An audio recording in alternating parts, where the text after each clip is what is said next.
हमारे इस विशेष सांकेतिक समाचार में आप सभी का स्वागत है। मैं हूं साइमा खान और मेरे साथ है मेरे सहयोगी शरद मुदगल, जो अगले आधे घंटे में आपको सांकेतिक भाषा में समाचार बताएंगे। शुरुआत करते हैं हेडलाइंस से। दिल्ली आबकारी नीति मामले में अरविंद केजरीवाल को सुप्रीम कोर्ट से राहत। 1 जून तक मिली अंतरिम जमानत, 2 जून को करना होगा सरेंडर।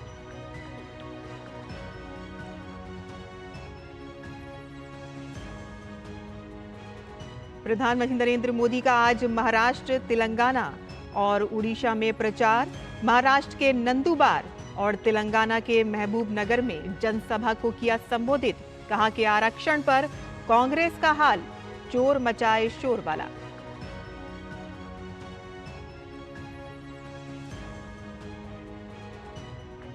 भाजपा के धुरंधर नेता भी प्रचार में जुटे। अमित शाह झारखंड और पश्चिम बंगाल में तो जेपी नड्डा हरियाणा और चंडीगढ़ में संभाल रहे हैं कमान। राजनाथ सिंह दुमका में जनसभा और गौड़ा में करेंगे रोड शो।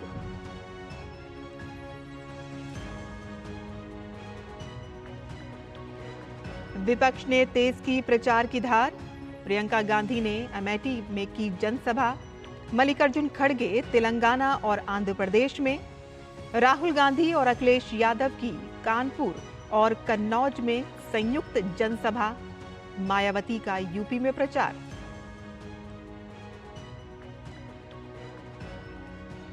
सातवें और अंतिम चरण के लिए नामांकन भरने की प्रक्रिया जारी।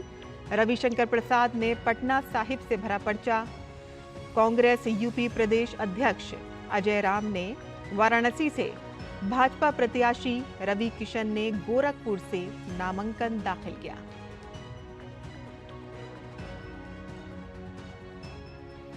सैम पित्रोदा के बाद मणिशंकर अय्यर ने कांग्रेस के लिए खड़ी की नई मुसीबत। सोशल मीडिया पर वायरल बयान में भारत को धमकाते हुए पाकिस्तान को बताया संप्रभु और एटमी संपन्न देश। भाजपा ने कांग्रेस पर उठाए सवाल।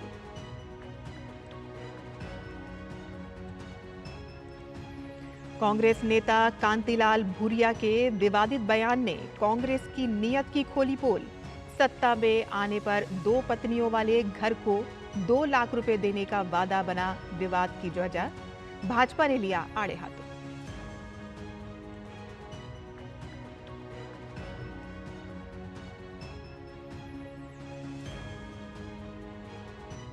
और अब समाचार विस्तार से।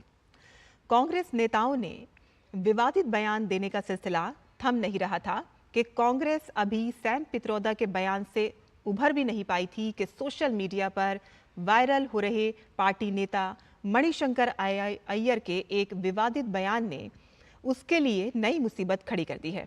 वायरल वीडियो में वो पाकिस्तान की तारीफ कर रहे हैं और उसके आगे भारत को कमतर आंक रहे हैं। मणिशंकर अय्यर के वीडियो में धमकी भरे अंदाज में कह रहे हैं कि पाकिस्तान एक संप्रभु देश है और भारत को उससे इज्जत से बात करनी चाहिए। उन्होंने कहा कि पाकिस्तान एक एटमी शक्ति देश है और वो कभी भी उसका इस्तेमाल कर सकता है। उन्होंने कहा कि और मसला पावर दिखाकर उसे कमजोर समझने की गलती न करे। ये कि वो भी एक सॉवरेन मुल्क है और कि उनकी भी इज्जत है और उस इज्जत को कायम रखते हुए आप उनसे जितनी कड़ी बात करना चाहते हो करो, लेकिन बात तो करो। बंदूक को लेकर आप घूम रहे हो और उससे क्या हाल मिला? कुछ नहीं। उनके एटम बॉम्ब है।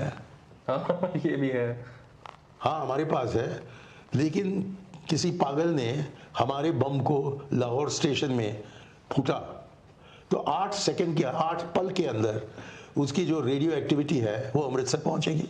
हमें समझना चाहिए कि दुनिया का विश्व गुरु बनना हो तो ये जरूरी है दिखाने के लिए कि जितना भी तीव्र हो हमारा समस्या पाकिस्तान के साथ, उसका हल निकालने के लिए हम मेहनत कर रहे हैं। पिछले 10 साल से सारा मेहनत बंद है। मस्कुलर पॉलिसी, यदि आपके मसल्स हों और उनके मसल्स ना हों, मैंने अभी आपको बता दिया है वो जो हकीकत हम सबको पता है कि मसल्स उनके कहूटा में पड़े हुए हैं। ये भी है। और कहीं गलत फहमी फैल जाए तो तब दिक्कत में पड़ेंगे। और भाजपा ने कांग्रेस नेता मणिशंकर अय्यर के बयान की आलोचना करते हुए कांग्रेस पर हमला बोला है। भाजपा नेता राजीव चंद्रशेखर ने कहा कि ये नया भारत है, किसी से डरता नहीं है। किसी हालत में पाकिस्तान के अगेंस्ट कोई भी एक्शन करने के लिए वो तैयार नहीं है। पाकिस्तान के एक्शंस, टेरर हो या पाकिस्तान के कोई भी अलग एक्शंस हो, कांग्रेस पार्टी का ये मणिशंकर अय्यर का इशू नहीं है। ये राहुल गांधी से लेकर नीचे तक, ये जो विनोद महाराष्ट्र में जो लीडर है, सभी का एक ही बिहेवियर है। नहीं, पाकिस्तान ने नहीं किया है। ये पाकिस्तान को छोड़ो, कहीं और देखो, आरएसएस का कॉन्स्पिरेसी है। पुंछ में अभी एक एयर वॉरियर का डेथ हुआ है। नहीं, पुंछ में ये हमने किया है। तो मैं ये कहना चाहता हूं कि नेशनल सिक्योरिटी हम सब के लिए बहुत अहम मुद्दा है। और कांग्रेस नेता मणिशंकर अय्यर के बयान पर केंद्रीय मंत्री और वरिष्ठ भाजपा नेता अनुराग सिंह ठाकुर ने कहा कि कांग्रेस नेता भारत में रहते हैं, लेकिन उनका दिल पाकिस्तान में रहता है। भारत जानता है कि मुंह तोड़ जवाब कैसे देना है। कांग्रेस का खौफ, ये डर या फिर पाकिस्तान प्रेम, ये बार बार खुलकर आता है। और कांग्रेस के नेता रहते तो हिंदुस्तान में है, दिल पाकिस्तान में है, और डराने का काम हिंदुस्तान को करते हैं। अरे पाकिस्तान की क्या हिम्मत कि हिंदुस्तान की तरफ आंख उठाकर भी देखे। भारत मुंह तोड़ जवाब देना जानता है, दिया भी है, बार बार दिया है। और इसलिए तो पाकिस्तान का हाथ कांग्रेस के साथ दिखता है। कांग्रेस के वरिष्ठ नेता मणिशंकर अय्यर के विवादित बयान के बाद कांग्रेस की मुश्किलें बढ़ गई हैं और इस पर राजस्थान के पूर्व मुख्यमंत्री अशोक गहलोत बीच बचाव करते नजर आए। उन्होंने लोकसभा चुनाव के बीच इंडी गठबंधन के नेताओं को ज्यादा सावधानी बरतने की सलाह दी। मैंने सुना नहीं कोई बयान। इतना मैं कह सकता हूँ कि इंडिया गठबंधन के जो लोग हैं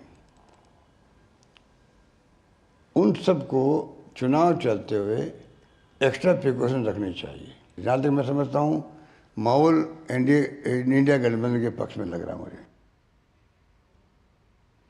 और कांग्रेस के एक और नेता हैं जिन्हें वोट बैंक के आगे कुछ नजर नहीं आ रहा है। मध्य प्रदेश के रतलाम से कांग्रेस के लोकसभा प्रत्याशी कांतिलाल भूरिया ने कांग्रेस की नीयत की पोल खोल दी है। एक चुनावी रैली को संबोधित करते हुए भूरिया ने कहा कि अगर कांग्रेस सत्ता में आती है तो प्रत्येक महिला के खाते में 1 लाख रुपए ट्रांसफर किए जाएंगे और अगर किसी की 2 पत्नियां हैं तो उनके खाते में 2 लाख रुपए ट्रांसफर किए जाएंगे। कांग्रेस सरकार आते ही हमारा जो घोषणा पत्र है, हर महिला को 1-1 लाख रुपया उसके खाते में जमा होगा। एक लाख सभी घर की महिलाओं का।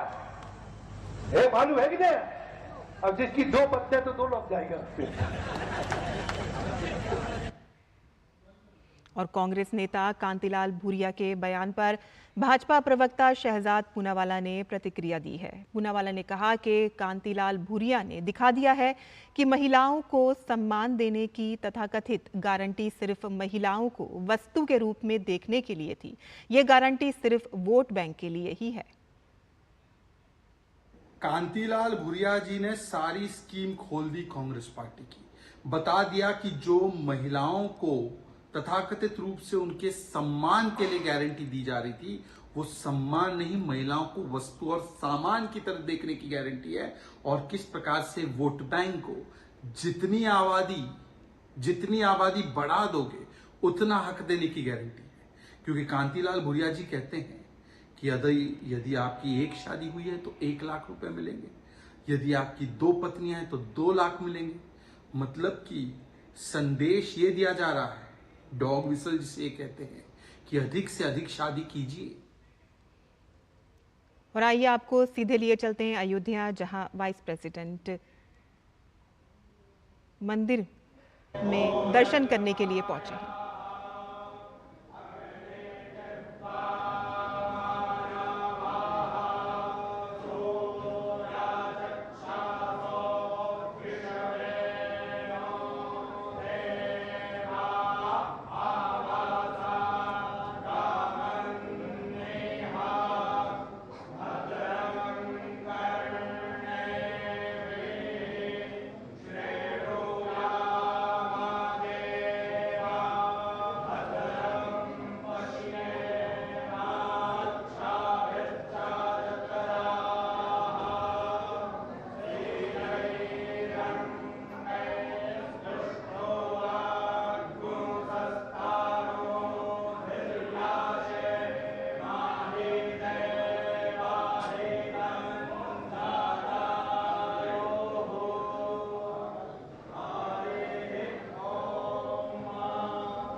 उपराष्ट्रपति जगदीप धनखड़ जो इस वक्त अयोध्या के दौरे पर हैं, श्री राम लल्ला मंदिर में इस वक्त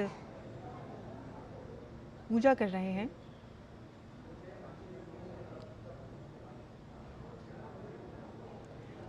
और साथ में उनकी पत्नी भी हैं।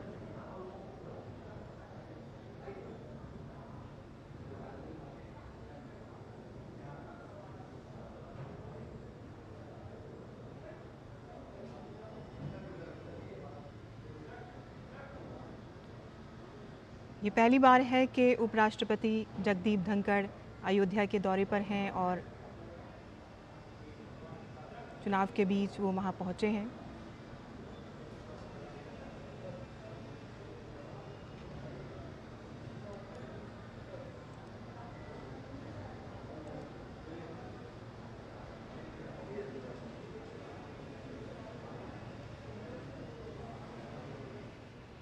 और इसी पर ज़्यादा मालूमात के लिए हमारे संवाददाता अयोध्या से जुड़ रहे हैं रामेंद्र, उपराष्ट्रपति का ये पहला अयोध्या का दौरा है और वो मंदिर में दर्शन करने के लिए पहुंचे हैं रामलला के। क्या और जानकारी है आपके पास? देखिए, उपराष्ट्रपति महोदय यहाँ श्री रामलला जो मंदिर बना है वहाँ पहुँच गए हैं। पुजारी मंत्रोच्चार के साथ उनकी पूजा करा रहे हैं, क्योंकि सबके मन में कामना थी। जब से राम मंदिर का निर्माण हुआ है, प्राण प्रतिष्ठा हुई, तब से सभी चाहते हैं कि एक बार मंदिर आए, दर्शन करें। ये उपराष्ट्रपति महोदय के भी मन में रहा होगा और अब कार्यक्रम उनका बन पाया है। इस समय पूजा चल रही है, मंत्रोच्चार के साथ श्री रामलला जी के दर्शन कर रहे हैं, पूजा की जा रही है। इसके बाद सरयू आरती में भी वो शामिल होंगे। सरयू आरती में हनुमानगढ़ी में से हनुमान जी के दर्शन किए हैं, सरयू आरती में शामिल होंगे। तो ये पूरा कार्यक्रम है, क्योंकि माना जाता है कि अगर अयोध्या आप आए तो बिना हनुमान जी के दर्शन के ये पूरी यात्रा पूरी नहीं होती, क्योंकि भगवान माँ सीता ने उनको बड़े पुत्र के रूप में यहाँ स्थापित किया और हनुमान जी को पूरी सुरक्षा की जिम्मेदारी, अयोध्या की सुरक्षा की जिम्मेदारी उनके कंधों पर है। तो वहां भी जाएंगे और माँ सरयू की आरती करेंगे, क्योंकि सरयू यहाँ गंगा जैसी पावन मानी जाती है। भगवान राम से और अयोध्या को स्पर्श करने के बाद उनकी धारा धीमी होती है, धीमे धीमे सरयू कहा जाता है, यहाँ से बहती हैं और ये आचमन करने के बाद प्रभु श्री राम के जब से उनके चरणों को आचमन करने के बाद धीमे से बहती हैं। ये गंगा आरती का जैसा महात्म तो सरयू आरती करेंगे और उसके बाद यहाँ से दिल्ली के लिए रवाना होंगे। अभी भगवान श्री रामलला के दर्शन कर रहे हैं, पूजन चल रहा है और ये शायद मनोकामना उनकी पूर्ण हो रही होगी, मन में आशा रही होगी कि कभी जाएंगे भगवान रामलला को के दर्शन करेंगे। किसी ने ये नहीं सोचा था इतना भव्य मंदिर होगा। जो लोग पहले से संघर्षों के इतिहास को देख रहे हैं वो ये नहीं जानते थे इस तरीके का भव्य मंदिर होगा। प्राण प्रतिष्ठा के बाद यह अवसर मिलेगा कि उपराष्ट्रपति रहते हुए वो जाएंगे। ये एक मनोकामना है जो लोगों की पूर्ण हो रही है और महामहिम जी की भी मनोकामना पूर्ण हो रही है। जी, आपसे जानना चाहेंगे कि उपराष्ट्रपति कितनी देर तक वहाँ पर रहेंगे और उसके बाद वो सूर्य आरती के लिए निकलेंगे, सरयू आरती? यहाँ जो पूजा का कार्यक्रम है यहाँ बहुत लंबे समय तक नहीं रहना है, मुश्किल से 7 से 10 मिनट तक का उनका कार्यक्रम है, जहाँ भगवान श्री रामलला के दर्शन करेंगे और मंत्रोच्चार के साथ पूजन कराया जाएगा। उसकी पूरी तैयारी पहले से कर दी गई थी और इसके बाद सरयू आरती करेगा और उसके बाद गेस्ट हाउस में थोड़ी देर आराम करेंगे, उसके बाद जाएंगे। ये इनका पूरा कार्यक्रम है, अलग अलग सब्जेक्ट में है, थोड़ी देर आराम भी उसमें लिखा हुआ है, उसके बाद निकलेंगे ये। लेकिन राम मंदिर आना उनके लिए शायद गौरव से और पूर्ण कर्म उनका हुआ होगा कि भगवान श्री रामलला के दर्शन करने पहुंचे हैं और इस तरीके का मंदिर देख करके वो भी वहां से नक्काशी देख रहे थे। जैसे आए उन्होंने प्रणाम किया सीढ़ियों पर प्रभु श्री राम को और उसकी नक्काशी देख रहे थे, किस तरीके की नक्काशी से बनाया गया है, कैसे द्वार बनाए गए हैं, कैसे दरवाजे बनाए गए, तो उसको निहारते हुए धीमे धीमे कदमों से भगवान श्री रामलला जी के दरबार में हाजिर हुए हैं, जहाँ इस समय। तो ये आप सीधा प्रसारण अयोध्या से राम मंदिर का देख रहे थे, जहां पर उपराष्ट्रपति जगदीप धनखड़ इस वक्त रामलला के दर्शन करने के लिए पहुंचे हैं और उसके बाद वो सरयू नदी पर जाएंगे और वहां पे भी पूजा में शामिल होंगे। और अब आगे बढ़ते हैं अपने सांकेतिक समाचार में, जहां प्रधानमंत्री नरेंद्र मोदी ने तेलंगाना के महबूब नगर की जनसभा में कांग्रेस पर देश को धर्म और जाति के नाम पर बांटने का आरोप लगाया। उन्होंने कहा कि धर्म के आधार पर आरक्षण देश को तबाह कर देगा। उन्होंने कहा कि इससे नाजायज धर्मांतरण को बढ़ावा मिलेगा और पीएम ने कहा कि वंचित का जो अधिकार है वो उसके चौकीदार हैं। कांग्रेस पार्टी मानसिकता से ही हिंदू विरोधी है। जब बीसी कम्युनिटी के आरक्षण की बात आई तो कांग्रेस ने उसका पूरा विरोध किया था और अब कांग्रेस एससी, एसटी, बीसी के रिजर्वेशन को रिलीजन के आधार पर मुस्लिमों को देने में जुटी है। तेलंगाना के लोग तो बखूबी जानते हैं, संयुक्त आंध्र प्रदेश में कांग्रेस ने कैसे मुस्लिम आरक्षण का खेल शुरू किया था। अब यही षड्यंत्र ये पूरे देश में करना चाहते हैं। क्या आप एससी, एसटी, बीसी को मिलने वाला रिजर्वेशन कांग्रेस को लूटने देंगे क्या? छीनने देंगे क्या? और इसलिए आपको मेरी एक बात याद रखनी है, मेरी ये बात भूलना मत। और मेरी बात याद रखना, वंचित का जो अधिकार है, वंचित का जो अधिकार है, मोदी उसका चौकीदार है। और यहाँ इस विशेष समाचार में रुकते हैं एक छोटे से ब्रेक के लिए। आप देखते रहिए डीडी न्यूज। जल्दी जल्दी चाय दे दो, काम पे जाना है। पर वोटिंग? अरे चाय दो ना। ठीक है, कहीं से सूखी लकड़ियां ढूंढती हूँ, पहले लकड़ी जलाती हूँ, फिर चाय बनाती हूँ। क्या मतलब? अरे ये मोदी जी ने गैस भेजी है, टाइम बचा है हम सबका।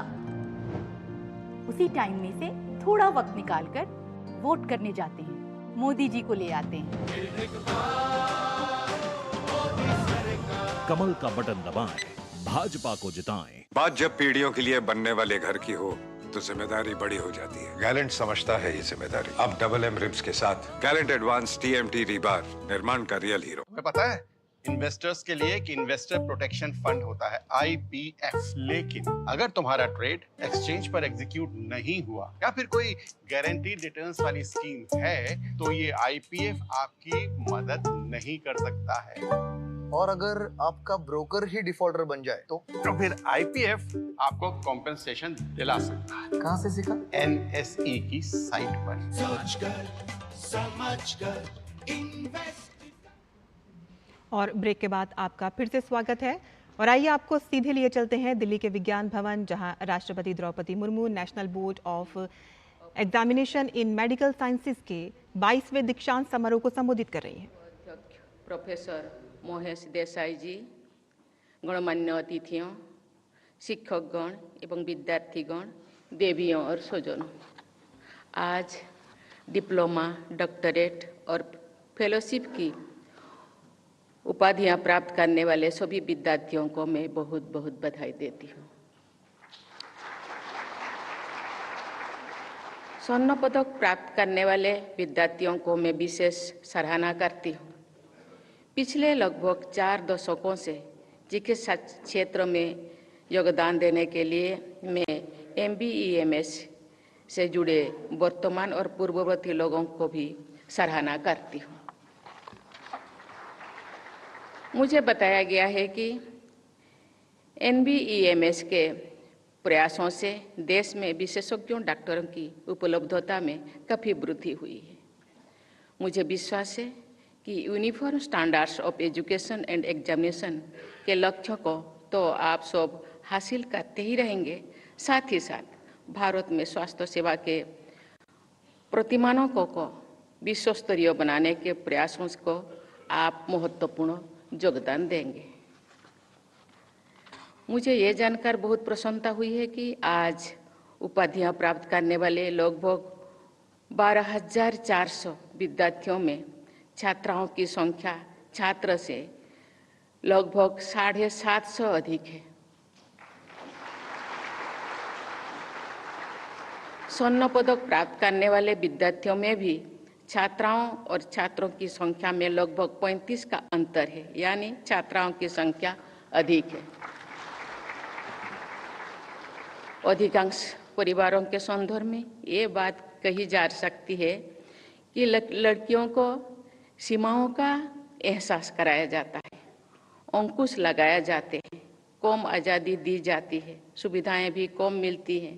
परिवार से बाहर भी समाज में सार्वजनिक क्षेत्रों में लड़कियों को अपनी सुरक्षा तथा समाज की स्वीकृति के बारे में अतिरिक्त सचेत रहना पड़ता है।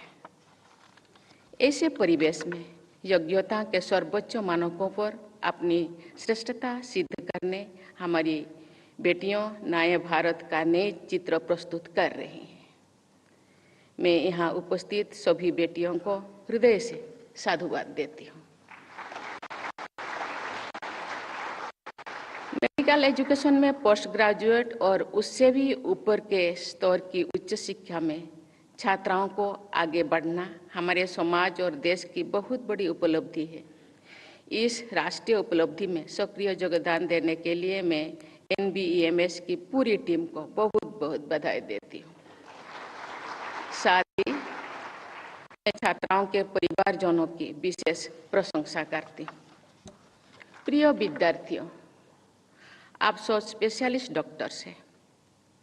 देश की स्वास्थ्य सेवा व्यवस्था में आपका उच्च स्थान है। आप सभी जानते हैं कि अलग अलग तरह के मेडिकल इमरजेंसीज का समाधान करने के लिए अलग अलग समय सीमाएं मानी जाती है, जिसे प्रायः गोल्डन आवर कहा जाता है। यदि गोल्डन आवर के दौरान उपचार मिल जाए तो मरीज की जान बच जाती है और वो ठीक हो जाती है। आप जैसे विशेषज्ञ चिकित्सकों में विशेष संवेदनशील भी होनी चाहिए और होगी भी। मुझे विश्वास है कि आप सब कभी किसी इमरजेंसी पेशेंट्स को कहीं और जाने के लिए नहीं कहेंगे। हो सकता है कि उस मरीज को उसके शुभ चिन्ह तक किसी तरह शायद पहले ही आपके क्लिनिक तक आए होंगे। न्यायपालिका के क्षेत्र में कहा जाता है justice delayed is justice denied.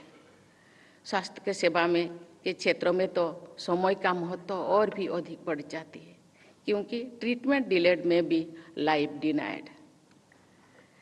कभी कभी ऐसे दुखद समाचार मिलते हैं कि यदि समय से उपचार मिल जाता तो व्यक्ति की प्राण रक्षा हो जाता। यदि सौभाग्य से प्राण रक्षा भी हो जाए तो भी कोई स्थितियों में treatment delayed is health denied. ऐसे उदाहरण पैरालिसिस के मरीजों में अक्सर देखने को मिलता है।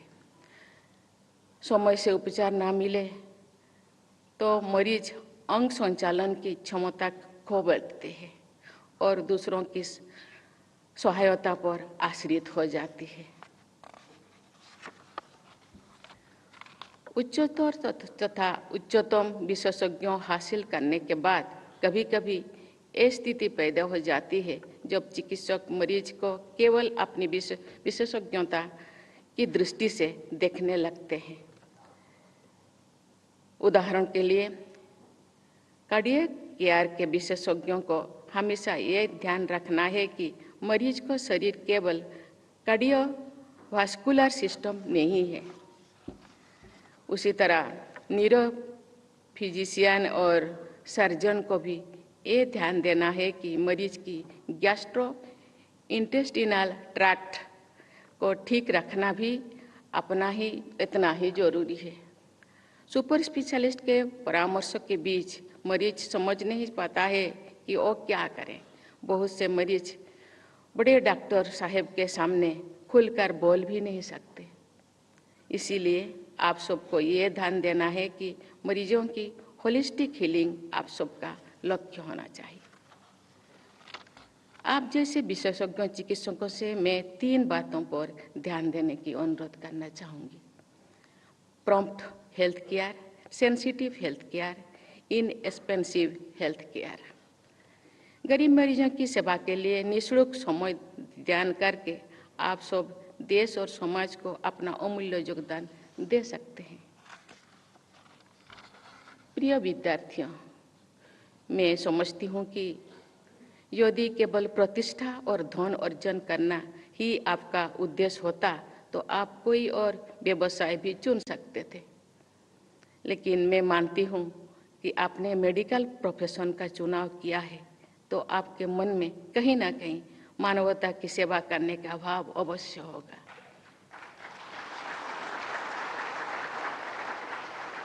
उस सेवा भाव को बचाना है, बढ़ाना है तथा प्रसारित करना है। अपने सीनियर्स में आप उनको आदर्श बनाइए जिन्होंने खूब स्नेह और सम्मान अर्जित किया है। ऐसे बहुत से डॉक्टर हैं जो बहुत सफल भी हैं और अत्यंत सम्मानित भी हैं। मैं चाहूँगी कि आप सब अपने जीवन में सफलता और सार्थकता के सामंजस्य बनाकर बहुत आगे बढ़े। ये जानकर मुझे प्रसन्नता हुई है कि डॉक्टर पॉपुलेशन रेशियो की दृष्टि से हमारे देश में डॉक्टरों की उपलब्धता अंतर्राष्ट्रीय मानकों के अनुरूप है।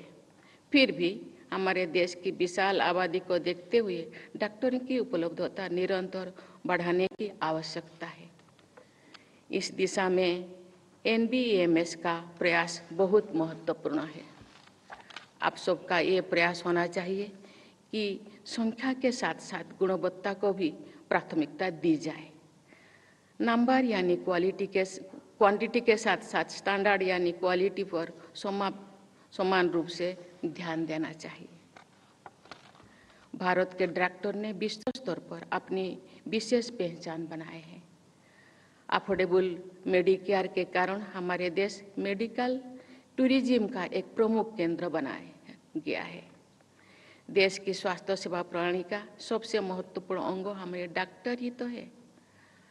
आप जैसे विशेषज्ञों डॉक्टर देश के स्वास्थ्य सेवाओं को और अधिक ऊंचाई पर ले जाएंगे, ये मेरे विश्वास है।